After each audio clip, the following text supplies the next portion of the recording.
Hey there, all stars. Here's a question. What makes you important? It's an important question. Our verse today is from Mark 9:35. It says, "And he sat down and called the 12, and he said to them, if anyone would be first, he must be last and of all and servant of all."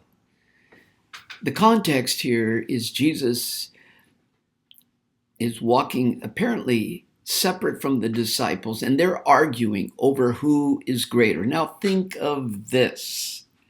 You're hanging out with the humblest person on earth, Jesus, and these disciples, who eventually become the pillars of the New Testament church, here they were behaving like little kids in the back seat, arguing over who was greater while you're driving. I'm more important because I've healed more people. I'm the greatest because Jesus talks to me more. I baptize more than any of you. They are caught red-handed when Jesus asks, "So what were you discussing along the way?" Note, Jesus treats them like adults, using the respectful term discussing, while Mark actually says to us earlier, they were arguing. Again, the disciples, like little kids, go silent. They are caught red-handed. They already know they're busted, so they say nothing. Listen, they realize they have been using the things of God to advance their ego of importance downfield.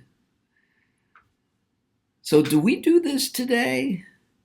Do we try to one-up another believer in what we've read or what we know or where we've been, what spiritual experience we've had? Well, I won't pick on you. I'll pick on me and pastors. At pastor conferences, many of we pastors strut our importance based on the size of our church, how many books we've written, who we know, our education, the number of campuses we've started, radio programs, and then others sit at a different table and just feel inferior. When it comes to pride, there is no metal detector that goes off when someone who thinks they're important enters through the door of the church. Then we quickly learn, once we're in the church, what turns people's heads to think we're important. How we sing, how we posture our body, even how we say, "Praise the Lord." Pride is alive and well in the church and in our homes and in us. But Jesus gently sits down with the disciples, and he does so with us today. And he says to us, if anyone would be first, he must be last and the servant of all.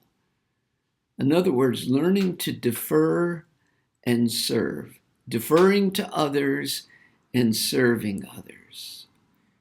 To forget the games of importance. They don't work with God. He sees right through it. And he sees us important when we're serving others, washing, as it were, other people's feet. So Jesus takes a child in his arms, typical Jesus, using an analogy, takes this little kid and says, whoever receives one such child in my name receives me. And whoever receives me receives not me, but him who sent me, God. Whoever serves the least like a child serves God. So we should not compare. Just look at Jesus. If you don't feel important, just look at Jesus. You are already important. Find your importance in him. He made you, he loves you, and he died for you. So tag, you're it, and go serve someone. If you're already feeling important because you're smart, athletic, beautiful, young, rich, just remember these things aren't really important. And use your platform to serve others and realize your true importance is in Jesus. God bless you.